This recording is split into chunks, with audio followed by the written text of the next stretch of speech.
Hey, it's Matt from Custom Car Grills, and today I'll show you how to turn a 2013 through 14 Focus ST grill into a full mesh grill. Before we get started, the front bumper will need to come off the vehicle and the grill will need to be removed from the bumper. I've linked a bumper removal video in the description if you need help with this step. With the grill out from the bumper, here's what we're working with. Yours may look a little different. I'm pretty sure this is one of a European spec, but the overall shape is the same. We'll start by flipping the grill over so that we can work from the back side. For the initial cuts, I'm using my trusty Dremel with the number 543 cutting and shaping wheel. Right now, the goal is simply to remove the bulk of the factory grill design. I'm staying about a 1/4 inch away from the edge of the sections that I want to keep. There's no reason to cut any closer yet and risk damaging the grill frame. Also, like with many steps in this project, there's no rush. I always like to prioritize accuracy over speed. With those rough cuts complete, most of the factory grill can be removed and discarded. In the upper and lower center sections, I had to leave a little bit more material because of the cutting angle. Now I'll come back with a few perpendicular cuts to safely work closer to the edge.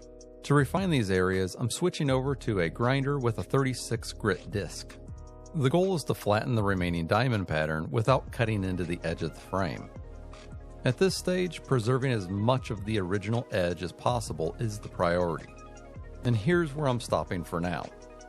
We're getting close, but there's still a lot more material to remove before the edge is completely flat. Now it's time to tackle these inner curved bars. These are some of the trickiest areas on the grill, so take your time when grinding and handling this part. A coarse grinding disc can remove material very quickly, and if it catches, it can damage the grill or even yourself. So use caution throughout this step.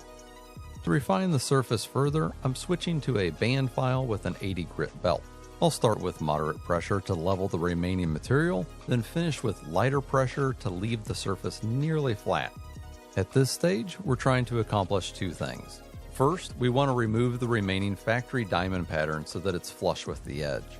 Second, we avoid sanding any further than necessary. Once this step is finished, the edge will still be fairly rough, but it should be even with no trace of the original grill pattern, and even more importantly, no low spots from over sanding. By now, you've probably noticed there's a lot of holes in the grill frame.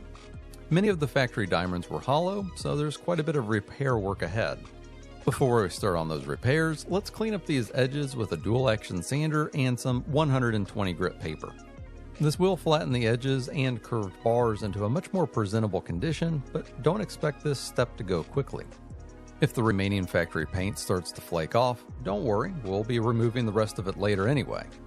For the inside of these curves, I like using a soft interface pad. It conforms to the shape much better and helps prevent a choppy finish. The sharp inside corners that the sander can't reach will need to be finished by hand. I wrapped sandpaper around a Bondo spreader and worked each corner until I was happy with the shape.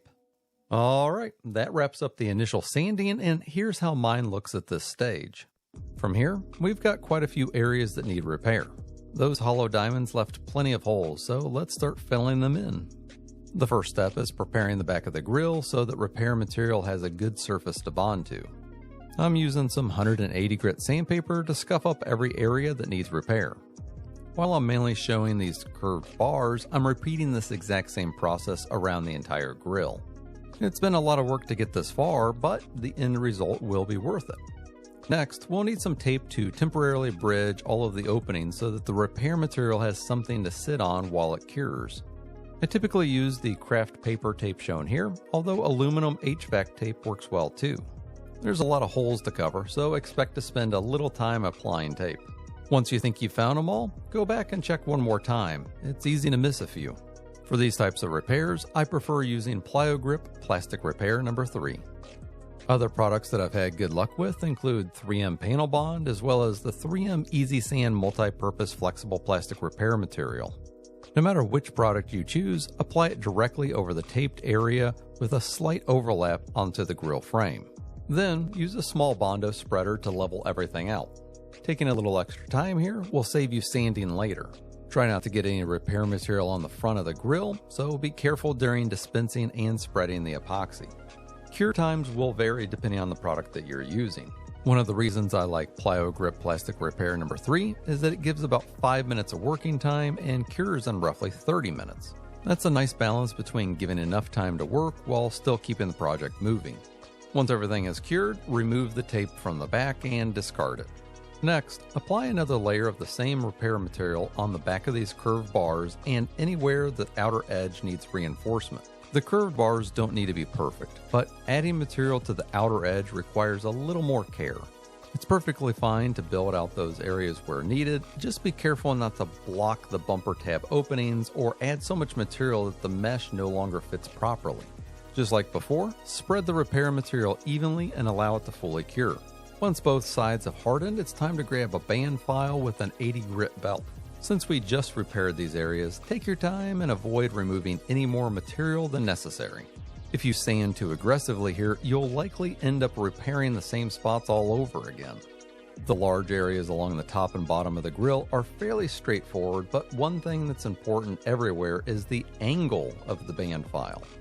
Try not to tilt the tool side to side or up and down while sanding. Keep the band file level with the edge and glide it across the repair using moderate pressure, and then as you get closer to the final edge depth, gradually ease up until you're using just very light pressure. As the openings get tighter, your approach angle will naturally change, but keeping the file parallel to this edge is still the goal. These tight inside curves are one area that you'll want to move the tool a little bit quicker since there's less room for the belt to work. Anything tighter than about a 90-degree corner is usually best finished by hand using sandpaper wrapped around a Bondo spreader or a thick wood dowel. Alright, that was again a lot of work, but here's how mine's looking at this stage. At this point, all of the repairs should be complete. We're now simply refining the shape and smoothing everything out. Don't worry if there's still a fair amount of repair material hanging off the back. To start refining everything, I'm switching over to a dual action sander with 120 grit paper. Over the next few clips, I'll gradually work my way up to a 180 grit. This step is where the grill really starts to come together, and it'll also reveal just how straight and consistent your edges are. You'll probably uncover a few small pinholes or spots where the repair material didn't quite fill in, along with the occasional sanding mark from the band file. We'll take care of those shortly. For now, just keep sanding until everything is as smooth and consistent as possible. I've tried quite a few sanders over the years, and this 3-inch Dynabrade is one of my favorites because of its low profile. I'm not sponsored by them, but it does make getting into these tight areas a lot easier.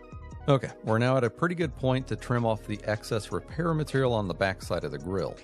For that, I'll use some 1/4-inch pinstriping tape. I like this tape because it's flexible enough to follow all of the curves without fighting you. Apply the tape so that the back edge lines up with the back edge of the grill. Anything extending beyond the tape will be trimmed away. Here's how mine looks once everything is taped off. Take your time here. The tape determines the final contour of the back edge, so getting it right now will give you a much cleaner, factory-looking result later on. But before making any cuts, give everything one last inspection to make sure that you're happy with the layout. To trim everything back, I'm using the Dremel again with the number 543 cutting and shaping wheel. A steady hand and a firm grip are really important during this step. Once you commit to the cut, stay smooth and deliberate all the way through. This project can create a surprising amount of dust, so make sure that you're wearing the proper PPE when you're cutting and sanding. With the trimming complete, peel the tape off and let's see what we've got. This should finally be starting to resemble the grill frame that we've been working towards since the beginning. And I have to say, this is looking much better. I think this is the point most owners have been waiting for. Shape's finally here, but just by running my hand across it, I can still feel some small imperfections. Before we paint, we need to apply a skim coat of finishing putty. For that, I'll grab my mixing board and some icing. I like to mix up enough to cover about half the grill at a time. There's simply too much surface area to spread it all before it starts to cure. Add an appropriate amount of hardener and mix everything thoroughly. Just avoid whipping a lot of air into the mixture. Once the color is completely uniform, start spreading a thin coat around the entire inner edge of the grill. One quick thing that I forgot to film, I went ahead and sanded off the remaining factory paint. You can see here that on the curved bars, everything's been taken down to the bare plastic. With that out of the way, continue working your way around the entire grill until every edge has a thin, even coat. Try not to push any of the putty through the front side of the grill. Instead, try working it towards the back whenever possible. The edge is fairly narrow, so a little bit of squeeze out is almost unavoidable, but just try and keep it directed towards the back. Once the material starts getting to a peanut butter consistency, it's time to wrap things up because it'll start curing pretty quickly. After the entire grill is cured, it's time for one final sanding with the dual action sander. This is the last major sanding step, so take your time and make it count. If you uncover any remaining pinholes or small imperfections, repair those before moving on to paint. If you don't have access to a DA sander, this can absolutely be done by hand with a sanding block, but be prepared to spend considerably more time. If you are planning on hand sanding everything, I'd recommend setting aside a few extra days for the project since the grill will be off the vehicle for quite a while. Even with the right tools, this isn't a quick afternoon project. Make sure that you've allowed yourself enough time to do it properly. For these longer straight sections, you can use a larger sander because it can help maintain a straighter, more consistent edge. And here we are, fully sanded. That was a tremendous amount of repair work, but I think it was worth every minute.